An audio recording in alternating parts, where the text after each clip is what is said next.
Hello and welcome to our presentation on economic growth. GDP measures the total market value of new final goods and services of a nation in a given year. GDP per capita, the amount of output produced within a country per person per year, is widely used to measure a country's economic wealth and growth. GDP per capita is a more accurate measure for a country's wealth because it measures the amount of wealth per person rather than aggregate output, which fails to incorporate wealth gaps. Countries with a high GDP per capita have far less infant mortality, poverty, and preventable diseases. In other words, these countries are said to have a high standard of living. Countries with high standards of living are considered poor, while countries with higher standards of living are considered wealthy. Taking this into account, what causes a country to be poor or wealthy?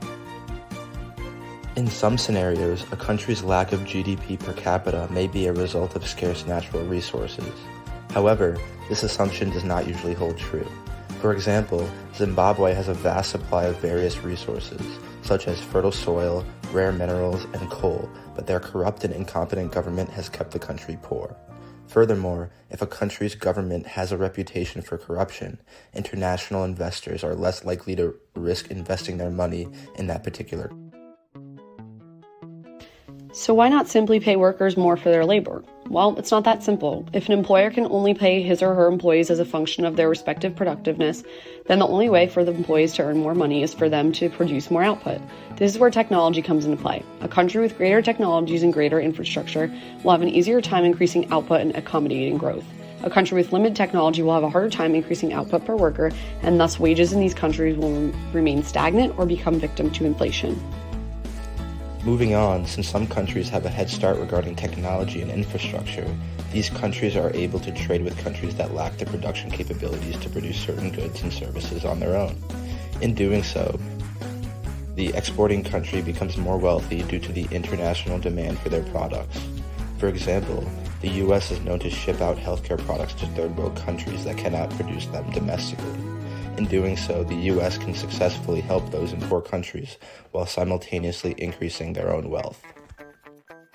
To explain in more detail, a country's wealth stems from its productivity, and its productivity stems from the factors of production. In addition to natural resources and capital, an important factor of production is human capital.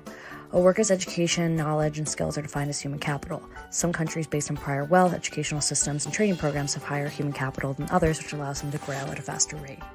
Economic growth is also important because 1, when output increases, consumers have more goods and services. 2, it reduces unemployment because with more production, more labor is required. And 3, it reduces poverty, a better quality of life exists, and unemployment poverty is reduced.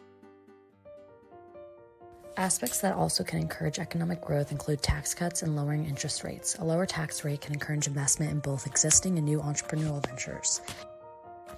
In conclusion, when we break it down, there are causes of economic growth on both the supply side and the demand side.